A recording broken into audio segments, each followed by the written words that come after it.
It's 4 o'clock in Los Angeles. It's 6 o'clock in Chicago. And tonight in the Big Apple, it's 7 p.m. Hello, everybody. I'm Mad Dr. Scipio. Welcome to What's the Buzz, America's Best Podcast. Tonight, on the record with Brian Ceponis, actor extraordinaire, writer, producer, director, and sometimes caterer, and sometimes volleyball coach, and an all-around nice guy. Yes. But before we get to Brian tonight, I have to, by obligation, contractually, obligated to tell everybody she's back again. Amelia the Pitbull Chapman, she's back again. How you doing, Amelia? I'm doing good. You sound so excited about that. I'm fucking thrilled. You don't know. How you doing, kid? Yeah, You're doing good. How are you? I'm wonderful. How was your weekend? It's good. Stay out of trouble? Oh, yeah. Try to anyway. I got to ask your husband about that. I'm good. Let us get to the man of the hour. Yes. Special guest star, actor Brian Ceponis. Brian, you're a returning guest on the show. Hey, welcome back. How are you, young man? How are you? I'm great. Thank you so much for having me back on, Mad Dog and Amelia. I really appreciate being here. Yeah, back on again by myself this time. So looking forward to the conversation. The intense lights, they're down on you now. It's cinematic. You got to do the cinematic effect, right? Yeah, it's like that cop in the last movie you played in Terry. Well, at least this time he's not the monster or the killer. This time we get to see you without the monster costume on. No werewolf, no mask, no nothing this time. Exactly. So Brian, let's talk a little bit. We got into it briefly when you were here with actor Michael Paré, director Glenn Martin, and your castmates from the last two really great Glenn Martin films, The Searching and In the Shadows, and you're in both of those. Yes. And a dozen more. Actually, we're going to talk about your credits tonight because I got a little something to say about that. No, it's all good. It's all good.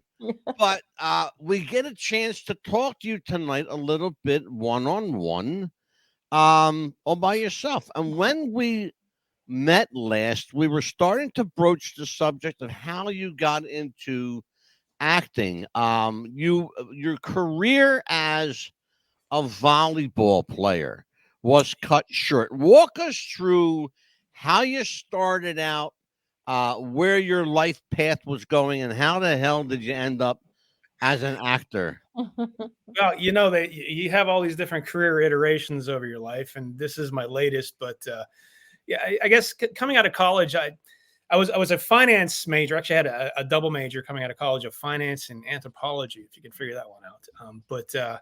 I had a finance degree, and I was going to start using that. And then I kind of had these two pie in the sky dreams that I wanted to do coming to college. I wanted to be a professional actor at one point, and I was like, hey, why not? I want to be a professional athlete. Well, the athlete had to come first because I couldn't be a 40-year-old rookie. So sure. I ended up starting my financial career out in Philadelphia. I worked for an investment firm out in Philly. And you were in my neighborhood, brother. Oh, there you go. Yeah, I was out in Devon, PA, out by Valley Forge, out in that area. I know it well. Sure. There you go. So I lived there for a little bit, and then I did really well coming out of college in terms of volleyball. Got hooked up a little bit with the national team and had some tryouts with them. And I realized, you know what, I might have an opportunity to do something. Well, there's nothing here in the States in terms of being able to do anything professional volleyball. So people either go to Europe, to Japan, or down to South America. So I said, what the heck? I'm going to try and do this. And it's like saying, okay, I now want to fly to the moon. How do I do that? Because it's not like, NFL or NBA or anything where you've got this whole draft thing set up. You got to kind of find your own way, so to speak. And sure. So once I said I want to do it, I just started talking to people and got hooked up with a guy in California.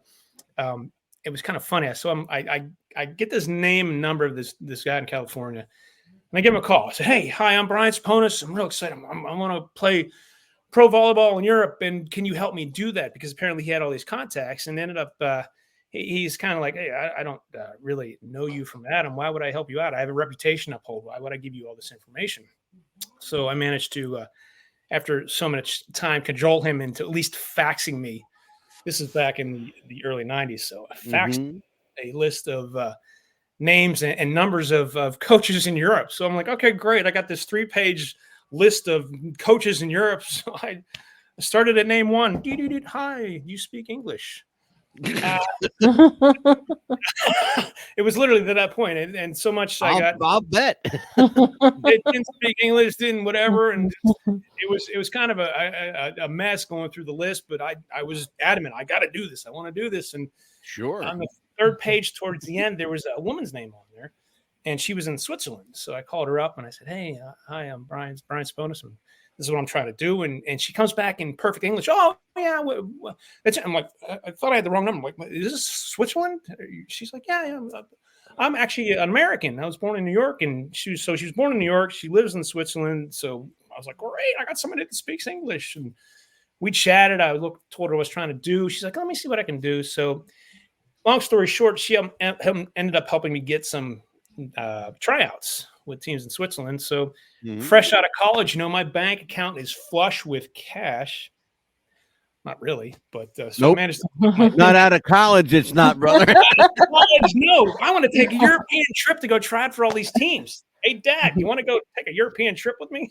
I talked my dad into bankrolling my trip, and we went over and I had these tryouts with these teams, and ended up impressing a couple teams, and they offered me a contract, and went over. Actually, the funny thing was, on that first go around, that was in 1995. I came back from that, and when I got back, the guy from California who had originally contacted, he called me back. I was like, hey, there was interesting. There was a team up in Norway that had heard about what you had done, and they're interested in making you a contract sight unseen. I was like, really? And he was talking about this team, and they had qualified for the European Cup, which is like the World Cup of volleyball. And sure. So I'm sitting I have an offer in Norway, I had an offer in Switzerland, I had an offer in France, and I ended up taking the Norway offer because it sounded so, oh my God, I'm going to go to Norway, and I'd never been there, and I'm going to get to play in the World Cup of volleyball and all this fun stuff. And so I had all my work permits done through New York, through the embassy in New York, and all that stuff. And the contract ended up kind of falling through the Norwegian contract. So I went from having 3 contracts to no contracts within the course of a couple months. Well, and then, Brian, let me ask you a question along that line. You're a physically imposing guy. You're 6'6", somewhere up there, right? 6'5". The air is thin where you are. The air is. So you're here. You're here in Europe, and you're getting noticed, and people are starting to throw a little attention your way, contracts, etc. Again, you're a big guy comparatively speaking. What's the average size of a volleyball player in general, and particularly on the European League? Well, I'm speaking from the 90s. The game has gotten a lot bigger since I've stopped playing. But I know, for instance, when I was playing, I ended up getting a contract in Switzerland. I went back over and I was playing in Switzerland, and I just remember the one German dude I was up against. He was like 7 feet or something. The lights went out when he stepped on the court. It's like he blocking out all the lights. I think the sun left. He was so big. Wow. And but he was just. I mean, he was on the higher end in terms of size. And people were probably around 6'9". I mean, big middle. I was a middle hitter. Yeah. That was my position, and they were 6'8", 6'9". So, you're talking about guys that are well over 6 foot. Oh yeah, on average. Mm-hmm. I had no idea volleyball guys were because my background, Brian. I don't know if I'd mentioned it on the show previously, but my background is professional wrestling, so I'm used to being around big guys. Yeah. Guys that are 6'8", 6'10", 7 foot, 400 pounds. Wow. And I hear volleyball players 7 foot, I might be scouting him for the WWE. Right? Well, they're not big. Like, a lot of them aren't big, stocky guys. Like, I actually coached high school volleyball in California, and the one year I had 2 7-footers on my team, and the one guy was 7 feet, and he was a rail. I mean, he was so thin. Oh wow! I don't know. Very aerodynamic. So, at what point then in your volleyball endeavors do you realize that either A, it's not working out, or was it that? Or did you get hurt? or was it something that you did on your own? You said, I'm not making what I need to make here. It was kind of more that. So I did a couple years in Switzerland, and then I came back, and then I went over to Ireland and played over in Ireland for a couple of years. And that was it was 2004, and it got to the point where I just said, you know what, love the game. This game has given me so much. Obviously, I was able to travel the world. I met so many great people. It gave me so many opportunities. But it was time to put it aside, because I wanted to now that I've done this professional athlete thing, it's time for the acting thing. And so I remember I was living with my wife in Dublin, and we're sitting there. It's like, you know what? I look at her and says, honey, well, it's time for the next chapter. And she knew what she strung her start to when she hitched her wagon to me. I said, well, what do you think? Let's move out to LA. We'll go from Dublin to Los Angeles. Why not? Never been to LA. Let's go out there and see what it's like. So exactly. Sure. I retired from volleyball and everything I did over in Ireland. We stopped in Pittsburgh, packed up the car, took 2 weeks, drove out to Los Angeles. And the first day I was ever in Los Angeles was the day I opened the door to my apartment. And I was like, okay, let's make this work. Absolutely. Wow. I'll tell you what, though, it's interesting that you could do that. First of all, having no children, I'm assuming at the time you had no. Not at the time, right? Correct. Big difference. It makes a huge difference. Correct. Kids change the whole dynamics. Believe me when I tell you, they do. That's why I'm still doing this and not on the big screen. You're a big screen on my computer, though, man, dog. You're a big screen. Exactly. So you go to LA. How long do you hit the sidewalks of the city of angels before you realize that, maybe you? First of all, what made you think that you could even act? Like, where does that confidence come from? Or at this point, Brian, are you winging it? Well, it's a lot of winging it, but when I'd come back from Europe a couple times, I actually I'd tried to do some community theater here in Pittsburgh to kind of see if, like you said, if I liked it, if I was any good at it, if it was something I wanted to pursue. And I had done this one play, the first play I ever done. It's called the Course Actors Show, and the play is this little vignettes of small plays within it. And the idea is this community theater is putting on this production. And everybody there is taking it seriously. Like, we're serious actors, but everything is going wrong. And the humor is in people trying to play this serious theater and just things are going wrong. And I had so much fun doing that and realized, you know what, this is something I want to do. And I'd done a couple more productions over the course of when I was back in Pittsburgh.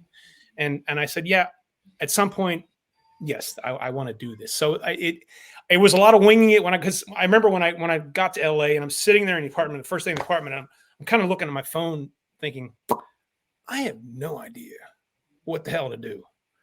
I didn't know. Exactly. I mean, what am I going to do? Walk down Hollywood Boulevard? Hey, they're gonna discover me now. It doesn't quite work like that. They used to say, "Fake it till you make it." Right? I'm still faking it. That's great. Right. Amelia, questions for Brian Ceponis. I know that you were already in Hollywood and everything, but did you ever think to yourself, well, do I probably go ahead and try getting a job in financial services at the meantime? I'm kind of that mindset that if you're going to do something, do it. And because if you have a backup plan, you're going to follow your backup plan. It's inevitable that when I was working in the financial service, I'd seen a couple of these guys that I worked with. And at the time, I'm just out of college. I'm like, oh, this is great. And they're in their 40s and they're just they're miserable. They're coming to work. They're just trudging to work miserable because they're locked into what they're doing. And I'm like, I don't want to do that. So if you're going to commit to something, I was always like, I'm going to commit to it fully and I'm going to make this work or I'm going to die trying. Absolutely. I am so happy to hear you say that. I hate one of the things that I really hate, and I'll throw it back to you in a million. Sure. One of the things I just don't like is when they say, have something to fall back on. Right. No, I don't want to fall back on anything. I want to fall into something. Yes. You understand? Yes. It's the difference is you're going to go backwards or you're going to go forward. I want to go forward. If I fall into shit, I'm going to hope that I come out smelling pretty. Right? Exactly. If not, you get up and dust yourself off and go find the next pile of poop. That's all. Exactly. Right. Precisely. Go ahead, Mill. Yeah, and then also I know that you want a director and a writer as well. So did you want to be actor first or a writer or director? Yeah, I was always an actor first. As far as writing, I mean, I've written a couple things. I wouldn't consider myself a writer. I mean, I can write, but for me, it's very tedious. And I have such respect for people that can sit down and write a screenplay or a book. Like my buddy that I work with, Jesse Hutchins, he can sit down and write a script, and another guy, Mark Cantu. These guys can sit down and write scripts, and it's like, God, I mean, I can do it, but it would take me, they're knocking it out in a week. I'm still like a year later, like page 1. It's really a defined art. That's why, and one of the things I love about having our friend Mark Sotkin on the show, because that's what he is. He's a writer. Yeah, He's a writer first. He's written Golden Girls, Laverne and Shirley, Charles and a shit ton. This guy's got such pedigree. It's ridiculous. Yeah, and amazing. I asked him once, and what happens when the proverbial writer's block hits? And he said he shocked Amelia and I. He says, "I don't know what that is. I've never had. He's never had writer's block. Wow, never. That's stunning." Yeah. He says, what happens though, if you're a writer and you're overthinking ideas, walk away, have a cup of coffee, relax a little bit, and then go back to it later. Yeah. You got to hit it fresh. You're absolutely right though. Writing is extremely tedious. It's extremely tedious. And if I did that and walked away for a cup of coffee, I'd never come back to it. I'm like, shit, I'm going to go find something. I hear you, brother. Right? I hear you. What else you got? As far as directing, I mean, I do want to. I'm actually directing a short that we're going to be doing in March. Oh, and, good. Kind of getting more. I've always looked at kind of Clint Eastwood as like the guy is someone to look up to in terms of actor, director, because he started as an actor and now he's won major awards as a director, and he's just so talented. It's just like, and he's still doing it in '93, which is amazing. So he's brilliant. Oh, I love Clint. Yeah, absolutely brilliant.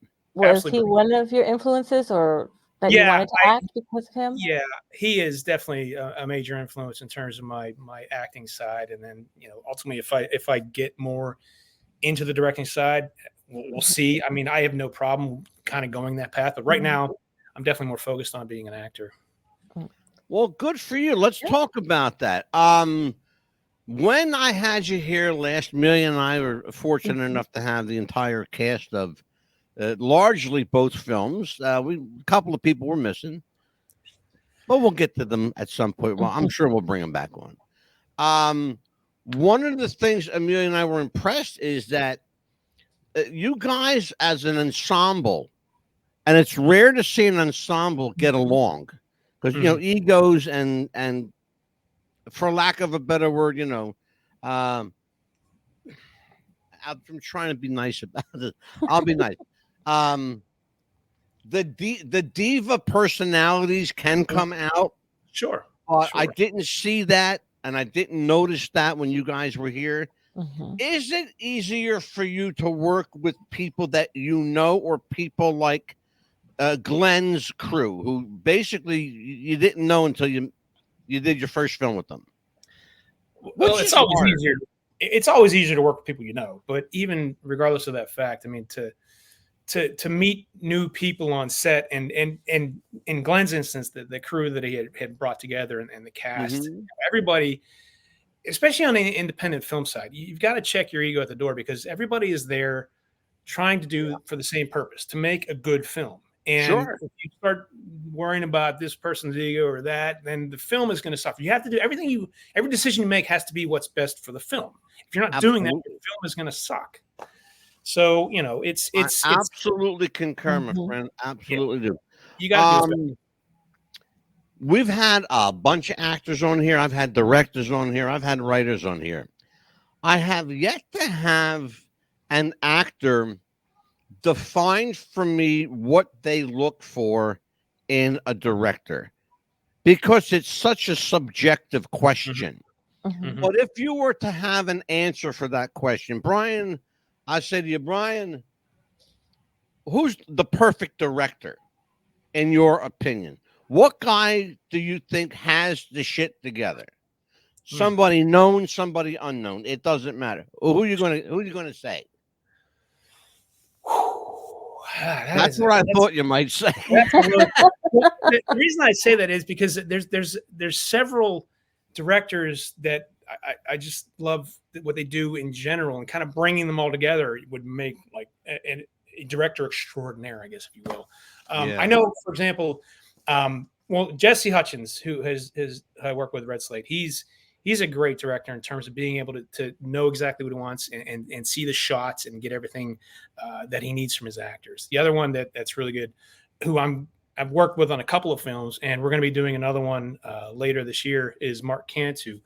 Mark is just, he is the most efficient and just talented in terms of getting what he needs quickly and quality and just he, like, Hollywood, if they say it's going to be an 8-hour shoot, it's an 18-hour shoot. Yeah. Mark, you go on his set, it's a 8-hour shoot, you're done in 5. I hear you. And a lot of people, Brian, don't realize, and I hope you can shed some light on this. I've been on a couple of film sets in my life, a couple, 5 or 6. And you spend an awful lot of time doing absolutely nothing. You spend hours doing nothing. Sometimes it'll take 3 or 4 hours to set up a shot. Yeah. It'll take 5 minutes to shoot. And right. Explain this to people. They think I'm crazy when I tell them. No, you're not. And 2 hours to set it up, 5 minutes to shoot it, and it's on film for 5 seconds. So you don't even notice all the crap they've been setting up anyway. Yeah. I know, and I'm speaking a lot from the independent market, because I know a lot of times on independent sets, you'll get on set and there's a lot of time that's wasted, and you're sitting there waiting, and people are talking and they're kibitzing or they're BSing over there and they're whatever. You're there to work. Let's get the job done, get in, get what we need, and get out. Especially if you're on a budget or you only have a location for so much time. But there is a lot of time wasted, or sometimes you get a gaffer or cinematographer, they want to get the lighting just right, and they move the shadow like an inch, and it's like nobody's ever going to notice that. I gotta get it. I appreciate the quality, don't get me wrong. I appreciate the eye for attention to detail and the quality, but there's a point where you got to sacrifice the timing of what you're doing there, because the fact that what you're shooting is not going to be on screen that long. So just move on and get it done. Exactly. And on that note, we are up against the hard break. Yes. We'll be right back after this word from our sponsors. Take care.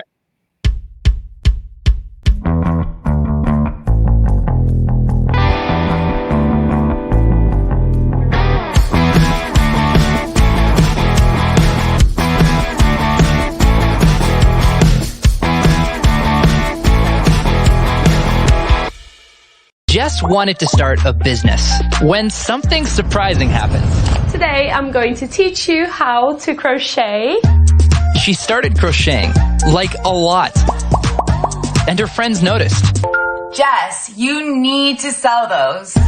So she signed up for Shopify and started building her business. Yes, I love that. And after a lot of hard work, this happened. Oh my gosh, I just made my first sale! You see, every day, hundreds of businesses get their first sale on Shopify. We got ding! And the next could be you. So when you're ready to bring your idea to life And become your own boss. build it on Shopify.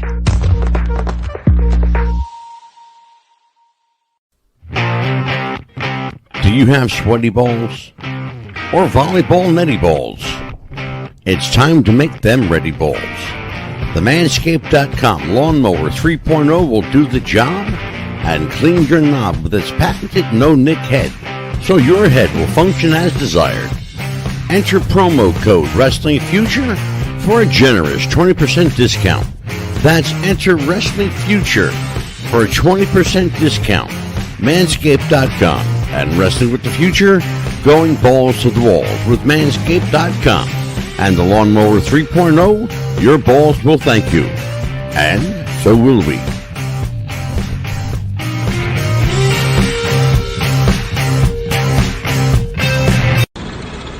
gonna die.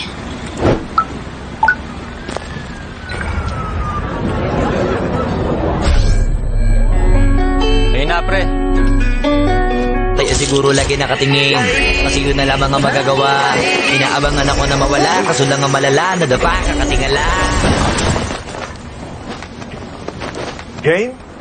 Sa kapunta to the moon, road trip, vroom vroom, skr skr, zoom zoom.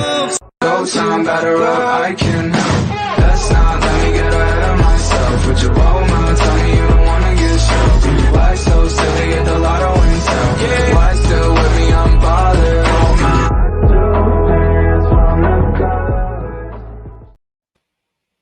What's the Buzz? America's Best Popcast is back with actor Brian Ceponis and Amelia the Pitbull Chapman. I am the Mad Dog, yours truly, Angelo Mad Dog DeCipio. When last we left off, Brian, you were telling us about the finer points of noodle making. It's gonna be a short conversation. We're talking about directors. I know the work of some of your friends. Is it easier to direct you because they know how to get out of you what they want? Is that part of the benefit of working with a friend? And, Yeah. And if you have to pull out that emotional core of you, can you do it for a stranger, for someone you don't know? To answer the first part, yes, it's definitely easier to work with people you know, and they kind of know what to expect of you.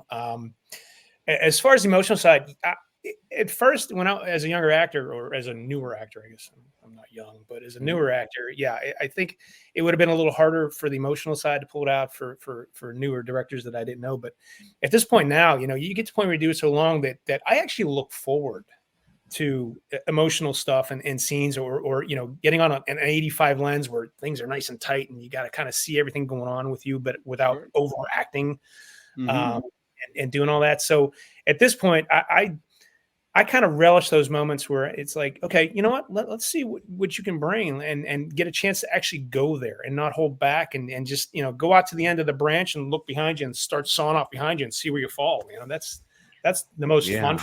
Point. Brian, you remember your very first on-screen performance? Oh God! And where was it? How you got the gig? And were you scared? It was out in Los Angeles, and I think it was a short film. I can't remember the name of the short, but I was playing a hitman. And I didn't that's my gig. Come on. There you go. I was playing Hitman. I didn't have a lot of lines, but I had some interesting scenes. Perfect for that. I'm perfect for that. I known back then. Brother, I got a face for radio. Come on now, you can be my next tactic when I do my next Hitman. There you go. I'm there. There you go. I love it. Yeah, but it was a little nervous, when you first get out there and you're not first of all, I'm brand new to LA and I'm thinking everybody out there knows what they're doing, which is a bunch of crap because most people nobody knows what they're doing in LA. Nobody knows what they're doing, even though they act like they know what they're doing. They have no idea what they're doing. Nope, they don't. Nope, You're absolutely right. They have no idea, but they act. But man, they act a big. Like you said, fake it till you make it is like off the charts. Yeah, boy. No shit. I'm sorry. Go ahead. Continue. No, that's all I had to say was that. Okay. So, but it's an interesting dichotomy. You want this so bad, and you want not to screw up so bad. Yeah. But you get that first film role. You get that the director from hell proverbial. You never know what a director is going to be till he opens his mouth. He could be a great guy, or he could be a total schmuck the entire shoot. But you don't know this going in. How did you prep yourself psychologically? Because every actor, and this is the thing about actors that I know a lot of actors. Amelia and I have interviewed a shit ton of them, yourself included, and your castmates. But I will tell you, Brian, every actor who I personally know is quirky and weird And I'm assuming at some point that you look normal, but I know you're not because you're an actor. Fair enough. So how do you get into yourself? How do you get into your own head? And how do you make this thing work? Well, the funny thing is that's changed over the years as I've done more and more acting. I think early on you just kind of don't want to mess up, I guess, if you will. So you're so focused on what you're saying and trying to be in the moment with your scene partner if you're doing that. And then at this point now, it's like I just trust that I want to be present in the moment. So yeah, I kind of prepare in terms of like I know what I want to do in the scene, but it's amazing. You can plan and prepare so much for the scene, and the moment you get on set and the camera starts rolling, it's a whole different dichotomy. And you're just like, it changed night and day from how you had to play. Your mind's like, whoa, dude, you're sitting there holding your little Oscar, you're like, yeah, this is gonna be great. And you guys are like, line. And they're like, I actually understand that. I'm going to give it away. I did a film years ago. It was a parody. I swear to you, you could probably find it somewhere on like Tubi TV. I did a film years ago, probably 35, 40 years ago. It was a parody of the French Connection called The Stench Collection. Oh, no. Yes, sir. It was a film, and just like it says, it was piles of doggy poo. That's what it was. And I was ill prepared when I signed in for this project. I was ill prepared to understand fully what I was getting myself into. I hoped that they either took my name off or changed it. But it's floating around out there in film land somewhere. Yeah. When you're approached for a film, on a serious note, when you're approached to do a film, the first thing ordinarily you get is a script. So you can see who your character is and what it's all about. How long do you have to immerse yourself in the script before you say to yourself, I want in? Again, that's kind of it depends, because sometimes you get these scripts that you start reading and you're like, man, okay, I don't want to be having anything to do with that. And then sometimes you know right away. You know from page one, you're like, nope. When you goodbye. We'll put that one in the fire. Put that one in the circular bin, and then other ones you're reading. Like if I get a good script, I'll read it, and I won't read into it. I just want to read kind of the high level of how the story goes, what the characters are all about, and then I'll read it again. And then if I'm like reading it 3 or 4 or 5 times, I'm like, okay, yeah, I'm digging this character. I like where he's going with this. I like what he's doing in it. I like kind of his arc, so to speak. In terms, does it have to have a certain? There's a term they use in writing. It's called a hook. Does your script have to have a certain hook for you to say, okay, I'm invested now? I think a little bit, yeah. But I think in general, if there's regardless of what Hollywood does with the special effects and how they package the film, story is king. If there is no story, the hook for me is the story. And if there's a story, beginning, middle, and end, and you're invested in what the characters are doing and their journey, that for me is the hooks. And if you don't have a story, That's why I love to have independent filmmakers and independent actors, directors, and writers on the show, because it is a different animal than the Hollywood system. You have, I think, and this is just for me, I think you have far more leeway on an independent film than you'll ever have on a studio picture. Without question. Without question. You know, when you talk to somebody like our friend Michael Paré, who was here, Michael's worked for the studio system. He's done the big blockbuster pictures. You heard him say it yourself. He'd much rather do because he's got more creative control over his career. Yeah. You know, So Absolutely. how much of that factor is important to you? Is it all important, or is it a part of the equation? It's definitely very important in terms of being able to take your character and, I guess, fully own it and immerse yourself in it and develop it. I actually have a real small little role in Cabrini, a film coming out in March. Yeah, Alejandro. I'm actually. We were going to talk about that. I was going to ask you because that's a big budget picture. That's a big, but yeah, we shot my shoot. I was up in Buffalo, and I'm interacting with the main character, the lead gal in that, and but in terms of like the studio system, where I was hired to do this specific role, so I go up and do this role. They dressed me how I was supposed to be dressed for the time period, and in fact, they had to change it because the original dress that I was in, I was supposed to play this 1800s tax cab driver, so they had me dressed very formally, and like, no, he's more kind of working class, so they had to change my whole dress. But right, I didn't really have any say. It was just like, you do this, and here's your, we'll see if the scene makes it makes it off the cutting room floor. I haven't seen the film, so I don't know if it makes the cut, you'll get a check. Yes, I will. So let's all hope and do a little. And if it doesn't make the cut, then you better get a check anyway for showing up and doing the work. Right. Oh, I got that check already for doing the work and showing up. Oh, okay, there you go. I was going to say, make sure the check clears. I'm looking forward to that film. It's going to be a good. I am too. It's actually a major release. It's a major studio release. So yeah, it's the same guys that did Sound of Freedom. They did. They did yes.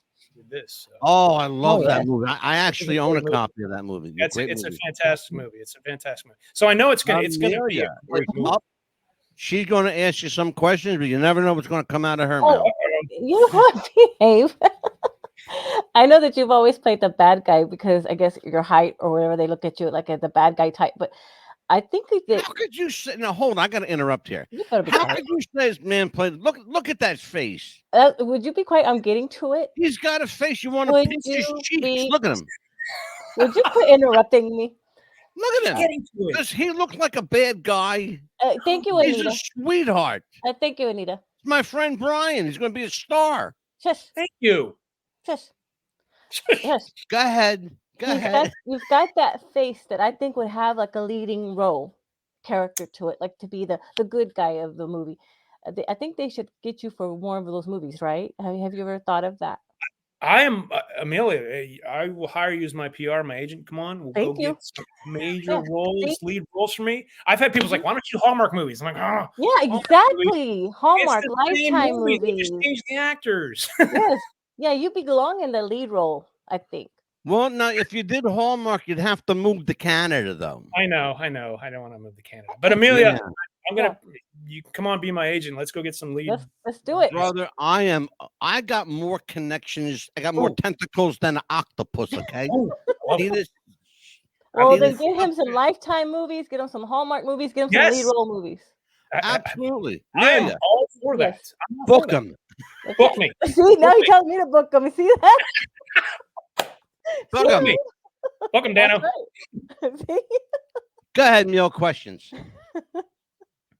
So, I know that you're in LA and everything. What other projects do you have besides short films? Are you going to be directing any time soon? Producing any? Well, like I said, I'm directing a little short we're doing, but I've got a few features coming up this year. I'm doing a werewolf film up in Connecticut called the Wolf Boy, which is going to be really interesting and a lot of fun. Oh. And then there's another film I'm doing over the summer, Don Pedro film, and then the big one that we're really excited about is Grind, which is coming up later this year. We're actually in the process now of the whole independent route. We got to raise the money for that. We have a whole Indiegogo campaign coming on right now to raise money for that. I have a question about that, Amelia. I'm gonna interrupt you just a second. Go ahead. I have a question about that Grind film. Yes, sir. It has a 2025 release date. Why so far out? Well, we're not shooting it until later this year. Both of the films will be shot August of this year, so gotcha. It's going to be early 2025 that comes out. But yeah, that's our big the big focus right now is grind, because like I said, we're trying to raise the funds for that, and it's got Felissa Rose in it, it's got Lynn Lowry in it, so we got some big horror names in it. Absolutely, sure. Yeah. The other thing about grind is your character. I don't know. Is it kind of like a superhero character? Is that the deal here? No, he's not a superhero. I could definitely like see that on you, but he's got like this. He's a charismatic character. Yes, yeah, and I already see that the merch machine is in. The merch machine is rolling. You already have merch, and you're not even shooting yet. You know, we're ahead of the game, Mad Dog. We're ahead of the game. But my character, if you do, I'll take a coffee cup. Yeah. You know, you got to check out our Indiegogo page. We got all kind of stuff. We got Wes Brantley. My character's name is Wes Brantley. Yes. And he's the whole basic premise of the film is these film students are putting on this Grindhouse Film Festival. They're showing all these kind of bad films from like the 70s. My character is this he thinks he's like Steve McQueen and Charles Bronson, but he's just a terrible actor. Kind of bought his way into the film business, so he kind of thinks he's great, and he's doing all these real bad McQueen knockoff kind of films. Yeah, you know, and so he, like I said, he's a superhero in his own mind. There's things that happen later in the film with my character that are really a lot of fun, and I'm not going to steal the thunder on that. But no, but let me just say, because I don't want to give anything away. I'm just going to say this, and you'll understand when I say it. Amelia will have no idea what I'm talking about. Shut up. I love Grindhouse movies. It was very reminiscent to me. And again, this is just my quirky sense. It was reminiscent to me of Boogie Nights, and you'll understand that. There you go. Okay? Yeah. There you go. It was very, very reminiscent of Boogie Nights. There you go. Yeah, I read The Treatment. You don't know that, but I did. Oh, yeah. I got friends everywhere, brother. I don't, Mad Dog. I don't doubt that in the least. My goodness. Absolutely. It's going to be a fun film. It's going to be a crazy. I'm looking forward. One hell of a ride. Really am. But like I said, we're getting some help raising some funds on that. So you know, check out our Indiegogo page. Let me tell everybody a little bit about Brian. Brian Ceponis had a couple of different professions before acting, including jobs in the financial services racket and a career in pro volleyball that took him to lands far away. Brian retired from volleyball in 2004 and moved to LA to pursue a full-time career in acting. He spent 11 years working in Hollywood, racking up a number of TV and film credits. In 2015, his career shifted to the East Coast and his current home city of Pittsburgh, Pennsylvania. By the way, I have a history with Pittsburgh. And he has since worked on numerous films, TV shows, and stage productions. In late 2019-2020, Brian co-founded RedSlate Films and has taken on the additional roles of producer, director, editor, and sometimes writer. Let's talk about this. RedSlate Films, where did the name come from and who's involved in this company? RedSlate, the name came from, we were looking for something different, and I mentioned before Jesse Hutchins, he likes the color red. You know, it's kind of this power color. So I figured if we could find a color and match it with something in the film, you know, a slate. So we're like, well, let's make a red slate. Yeah.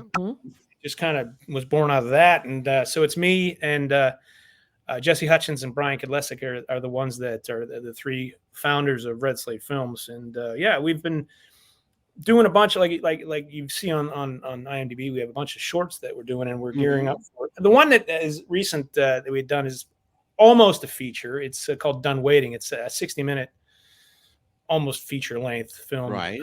And then we're gearing up for a film called A Quiet Town, which is this crime thriller that is going to be it's full of twists and turns and a lot of stuff. So that's coming next year. The location for War Between States looked familiar to me. Where was it shot? I'm glad you brought that up. That's an interesting story. We actually had that script Jesse had that script. He had written that a couple years ago. We had that kind of sitting around, and he's always like, "Hey, I want to do a Civil War film." I'm like, that's great, but every time I hear Civil War, I just see dollar signs. Like, oh my god, if you're gonna do a Civil War film, you better do it right and make it look right, which is not cheap. So we had to sit down. It's just not cheap. But we ended up. We had done a table read earlier last year for A Quiet Town, and one of the actors that came to help us out with the table read, he had posted a picture of him in the Civil War gear, and Jesse reached out and was like, "Hey, what's going on?" Well, he had done a commercial campaign for the state of Pennsylvania where he was dressed as a Civil War guy, and he's like, "Well, I know these reenactors that do stuff out in Gettysburg." I'm like, because we had always had the idea, like, wouldn't it be cool if we could get hooked up with these reenactors and just embed ourselves with cameras, kind of like be flies on the wall and just shoot the reenactment? Oh, sure. Well, we pitched that idea to him. Like, let me talk to the guy. We got hooked up with a guy out in Carlisle, Pennsylvania, and pitched the idea to him. Carlisle, I know it well. Right outside of Harrisburg. And pitched the idea to him. He's like, let me run out the flagpole. And next thing you know, they gave us the green light to come out last July. They do a huge, it was the 160th anniversary of the Battle of Gettysburg. And they do this huge reenactment every year. So we were able to take 4 cameras out. We took 4 guys, 4 cameras, and they dressed us in Civil War garb. So we blended it, and we walked out onto the campaign field with them and our cameras in burlap sacks so we could hide them. And we're just shooting all the battle stuff. I'm like, we're just going to wrap a film around this. I don't care what happens at this point. And then we got all this footage. Gettysburg battlefield. Well, it was on the Laddie Farm, which is just, so you've got Gettysburg is the big, and then it's adjacent to, it's got to be like right adjacent to it. Yep. Because I know that I looked at it and said, I know this area. I know this place. Yeah. The question I asked myself was, why do I know this place? Because it looks, people don't understand. I live in New Jersey. I'm right outside of Philadelphia. Okay. And I'm between Philadelphia and New York City. So it's very convenient for me. Yeah, you're in a good spot. I know Carlisle. I know Gettysburg. I know the area well. One of my favorite places. I haven't been there yet, but I love the scenery. Is the Pennsylvania Dutch. It's Pennsylvania Dutch country and beautiful up that way. And Carlisle is gorgeous, but Valley Forge, Gettysburg, the historical sites. If you ever get permission or a green light to go ahead and film up there, do it. Do not turn it down. Do it. Oh my God, yes. Yeah, exactly. Absolutely. I want to show everybody what all the buzz is about. This is What's the Buzz? Well, I'm going to show you what's the buzz. I'm going to show you Brian Ceponis sizzle reel. All right. Then I'm going to talk to him about this stuff because I have a question for you, young man. But let's take a look. Amelia? Yes. Watch this.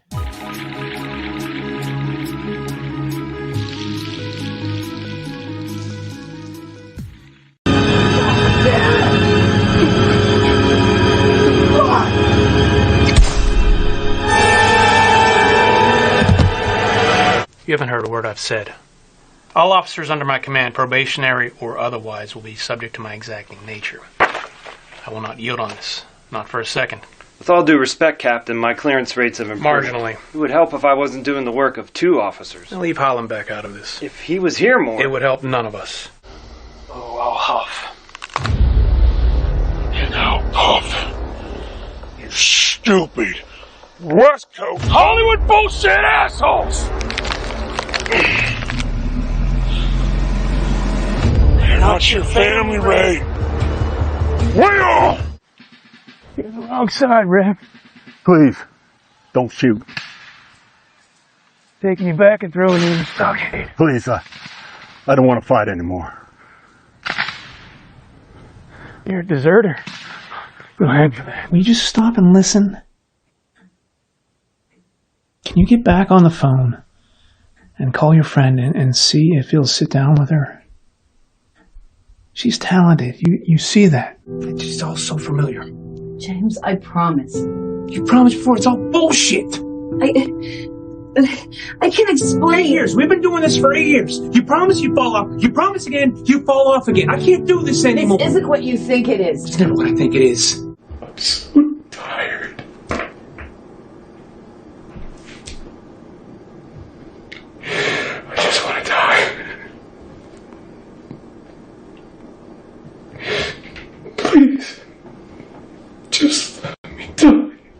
What do you mean you can't prove it? Isn't that your job to gather the evidence, build the case? What the hell do you think I'm doing? Standing here like an asshole. You're just following a few more leads. Yeah, I've heard that before. Just following up with a few more. When am I getting my truck back? We all know how vivid the imagination of a child is.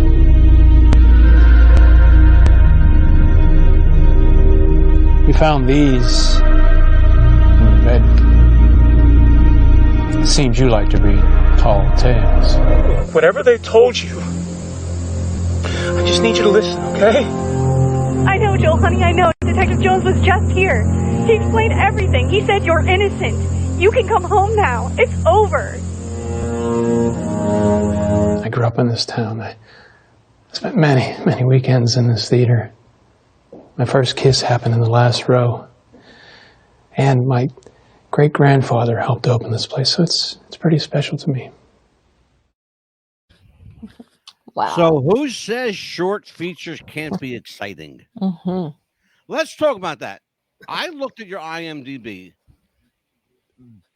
Probably 90% of that IMDb, and there's a lot of movies on there, like 98 of them, 97 of them. Almost all of them are shorts. A good chunk of them are shorts.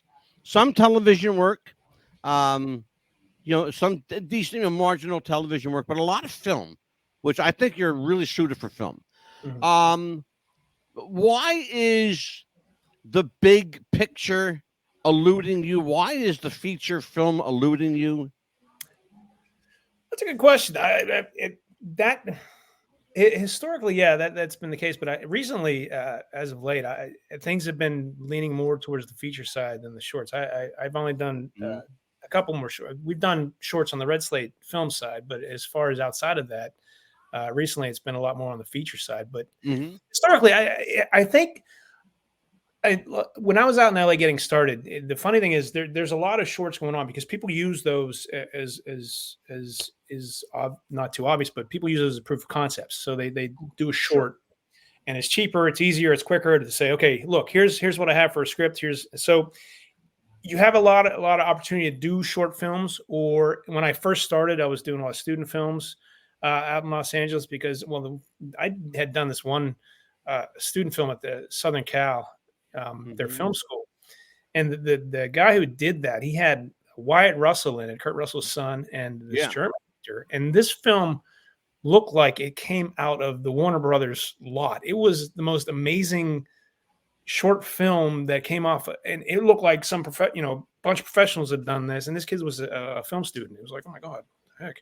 But I think just historically, where it had started with the short films, it was just an easy opportunity to get a bunch of experience and get on. Probably didn't hurt that Kurt Russell was his father, and he's probably got a shit ton of money. That didn't hurt either. No.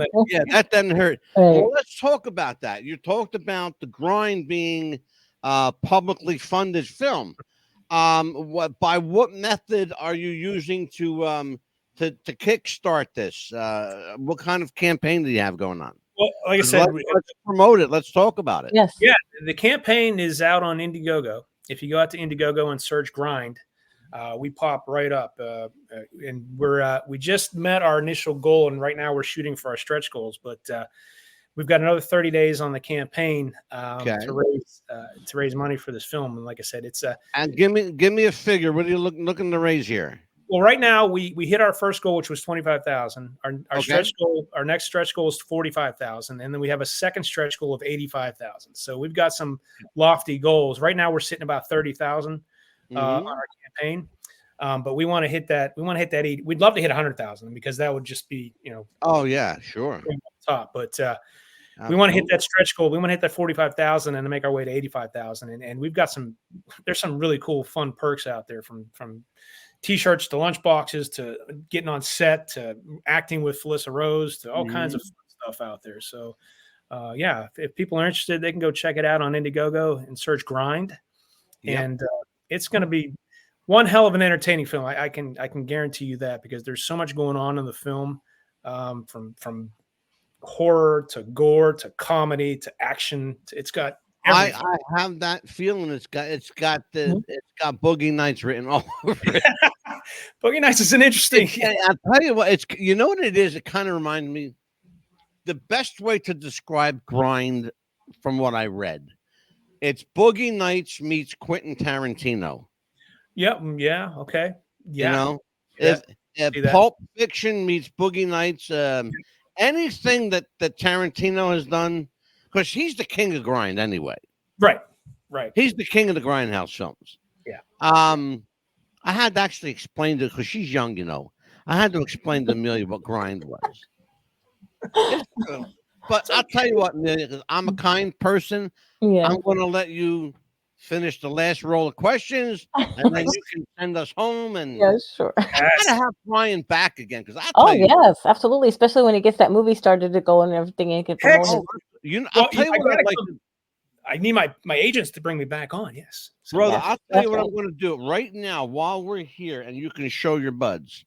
Okay. I would love to invite you and your two associates on with you next time. That'd be great. That would be fantastic. And let's try to raise you some money here. Oh, absolutely. Promote. Okay. That'd be awesome. Absolutely. We will absolutely do that. Amelia? Yes. It's all yours, kid. Sure. I had just another question also. It's like, of all the movies that you've done or seen, is there another movie that you have liked to remake that you've seen?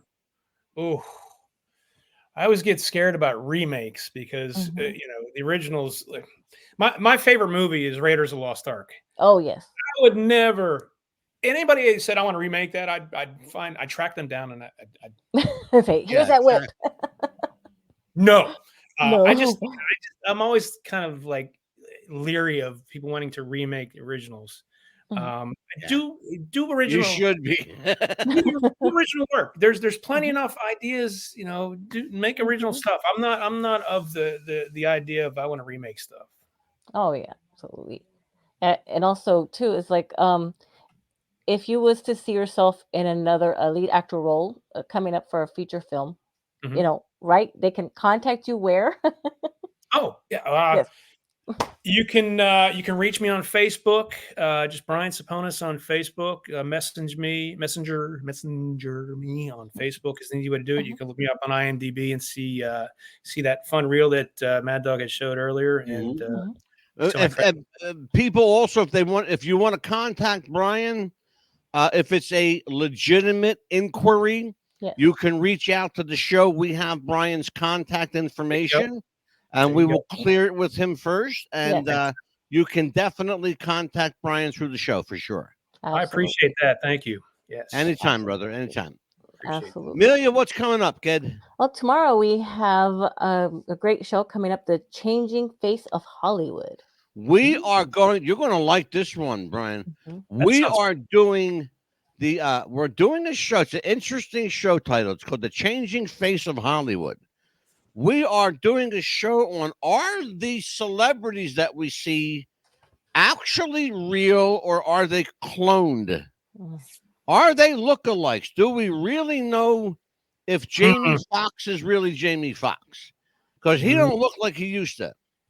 And Rihanna don't look like she used to. And Beyonce don't look like she used to. Eminem don't look nothing like he used to. What happened? What's happening to the changing face of Hollywood? Well, we're going to dig deep tomorrow night. That's interesting. I think something's shady's afloat in Tinseltown. Oh yes. I'm going to pull off my mask, and you'll see who I. Oh, you really is. Bigfoot. I have a reverse mask on. I've got to pull it off. I'm going to have to tell Glenn, do not put this man in a costume anymore. Far too good looking. I love Glenn. Glenn is also one of my favorite directors too, by the way. I wanted to add him. We have a special show Wednesday night, a professional wrestling show. We're going to talk about America's first African-American female wrestler, Sweet Georgia Brown. Her real name was Susan Mae McCoy, and she is forever etched in stone as Sweet Georgia Brown. And a very special guest will be joining us on Wednesday. Even the Pitbull doesn't know who that might be. And our upcoming shows, just to name a few guests, Country Music Hall of Famer Lacey J. Dalton will be here. film director Glenn Martin will make a return to the show. I'm excited to have him back. Oh, Our absolutely. friend Jen Banco will be making. She loves it here. I really love Jen. We've had her on 3 times already. And we will have Mark Sotkin, producer, writer, director, the guy that brought you the Golden Girls, Golden Palace, Charles in Charge, Laverne and Shirley, and any number of incredibly prolific television shows of the 70s and 80s and the 90s and 2000s, because he just keeps working and he never stops. Great guy, good friend of ours here at the show. And I got some more surprises as planned for him. Ahead of, yes. Yeah, I don't tell you everything, Pitbull. I know you don't, right? I tell you, see, what happens, Brian, if I tell her, she's a blabbermouth. She goes on Facebook and she's got to tell her whole world. I have to use this because he'll change his mind. I told her buy plenty of erasable pens. Plenty. Brian, it's great having you here. You are my friend. You are welcome back here anytime. Yes. You're no longer a guest. You are family now. Family, yes. So when you get that Oscar nomination, Mad Dog and Pitbull be better in that speech there, son. Right here, I'll be like, Mad Dog, Pitbull. Right? Let us know when you get closer to the time where we'll get you back on the show so you can get some more. Great. I appreciate it. Thank you so much. Thank you. For Brian Ceponis, for Amelia, the Pitbull Chapman, I'm Angelo, the Mad Dog DeCipio. Join us tomorrow night, folks. We'll see you next time. Peace. I'm out. Bye-bye. Bye.